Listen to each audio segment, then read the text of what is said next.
dans la diplomatie.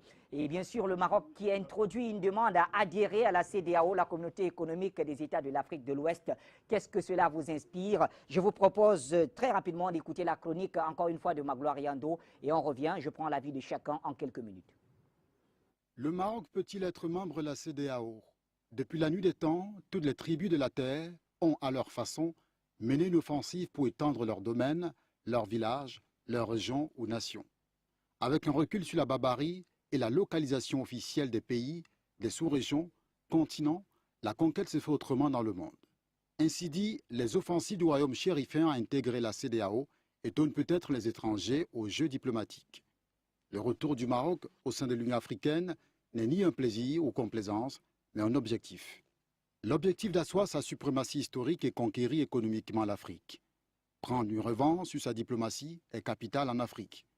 À titre documentaire, l'admission de la République arabe saourie, démocratique au sein de l'OUA d'hier, Union africaine d'aujourd'hui, amène le Maroc à se retirer en 1984. Pour cause, depuis 1975, la République arabe saourie, démocratique lui contexte sa souveraineté sur le Sahara occidental, ancienne colonie espagnole sous le contrôle de Rabat. Entre-temps, la complexe relation du Maroc avec les pays du continent africain trouve des options beaucoup plus économiques pour ignorer les réalités frontalières entre le Maroc et la Mauritanie, pourtant indépendante en 1960, que le Royaume voulait jusqu'ici, dans le Grand Maroc, tout comme l'Algérie, entrer en guerre contre le Maroc en 1963 par ce qu'on appelle la guerre des sables. Le retour du Maroc au sein de l'Union africaine, au souhait de beaucoup de pays africains, est une aubaine de partenariat sud-sud. Tenez, le Maroc a été présent sur la scène africaine par sa diplomatie, sa coopération, ses actions humanitaires et militaires sous le gide de l'ONU sur le terrain.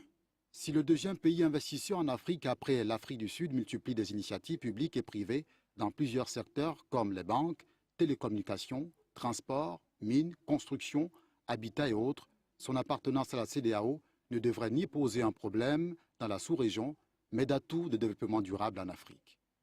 À titre d'exemple, si la Libye est membre de la Commission du bassin du lac Tchad, sans pourtant avoir une frontière directe avec le lac Tchad, c'est pour des intérêts de coopération. Souci majeur d'accroître ces opportunités, d'où le pouvoir d'achat. Le Maroc est bien parti pour être membre de la CEDEAO au vu des échanges avec les pays membres.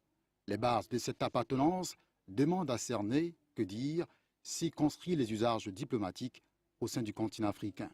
Le panafricanisme, dans ses options économiques, n'est-il pas souligné dans ce cas d'espèce? La question reste posée. Merci en tout cas, Magloire Yando. Alors, monsieur, compte tenu donc du temps, c'est à vous pour la première prise de parole. Je vais être plus court sur le Maroc, c'est parce que je vais essayer de schématiser ce qui se passe.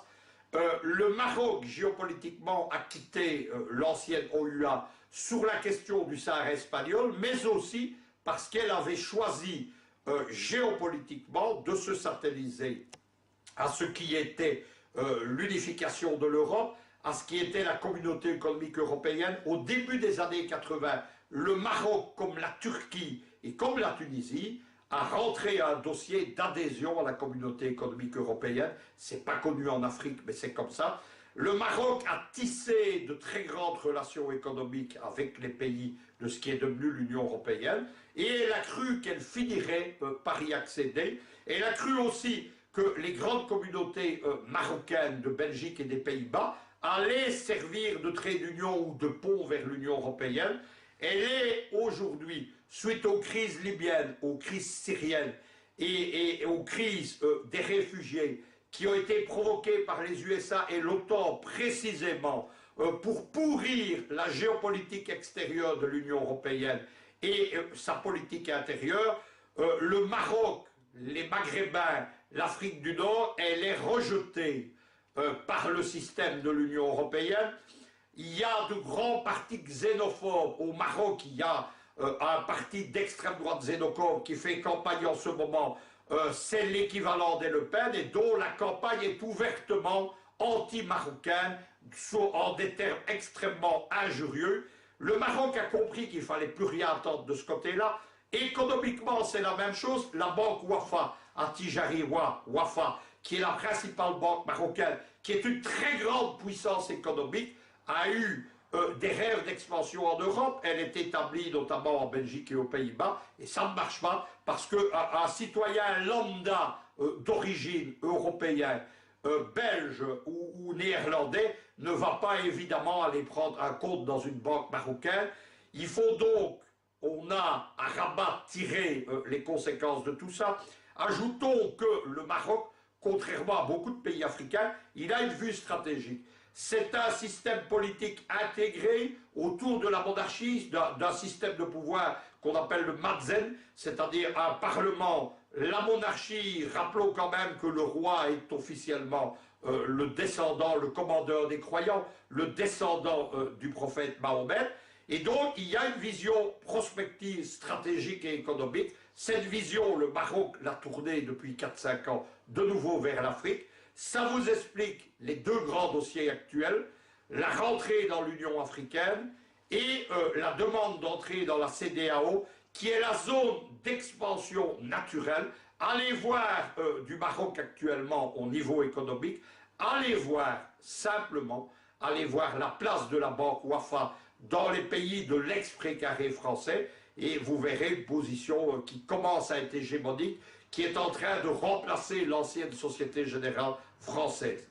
Le Maroc arrive dans l'Union africaine, voudrait rentrer dans la CEDEAO avec ses propres problèmes géopolitiques. Il y a la question du Sahara espagnol, il y a devenu donc la question sahraoui, avec une république qui s'est proclamée indépendante et une annexion du territoire par le Maroc, qui est condamnée par les Nations Unies. Il y a le contentieux dont la question sahraoui est une seulement des expressions géopolitiques entre le Maroc et l'Algérie. C'est tout ça que les Marocains ont déjà importé dans l'Union africaine.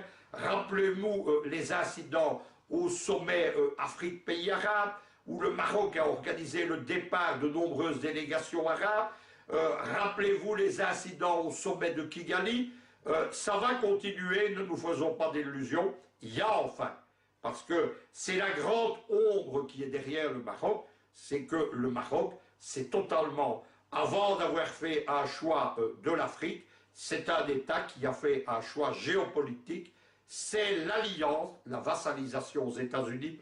Le Maroc, c'est avec le Sénégal l'un des États principaux qui sert à l'Africom à assujettir militairement le continent africain. C'est, vous constaterez, le Maroc, un État qui a très peu de problèmes de terrorisme, par hasard évidemment. Nos téléspectateurs à qui on parle depuis longtemps de ce côté occulte de l'existence des mouvements djihadistes m'auront compris. Il y a tout simplement la présence diplomatique, politique des USA économique. On rappellera quand même quelque chose, c'est que il y a un scandale aux États-Unis. C'est là-dessus aussi que Hillary Clinton est tombée lors de l'élection présidentielle. Eh bien, les Clinton ont reçu des millions de dollars pour faire du lobbying en faveur du roi du Maroc, précisément dans la question sahraoui. Et on sait que dès que Trump est apparu comme un vainqueur possible, les Marocains se sont tournés vers lui. À partir de ce moment-là, les Africains doivent comprendre, ils doivent savoir qu'il y a beaucoup d'ombre derrière ce déploiement diplomatique, derrière la tournée du roi du Maroc dans les pays africains, derrière cette diplomatie ouverte, mais aussi cette diplomatie parallèle de l'ombre, et cette troisième diplomatie que Jeune Afrique a appelée la diplomatie du chéquier, en trouvant ça fantastique, c'est-à-dire que le roi du Maroc achète les positions diplomatiques qui lui sont favorables grâce à la puissance économique du pays. C'est tout ça que les Africains doivent tenir compte dans l'appréhension, dans la connaissance de la question marocaine en Afrique. On n'a pas compris. Voilà, merci Luc Michel. Alors, nous avons donc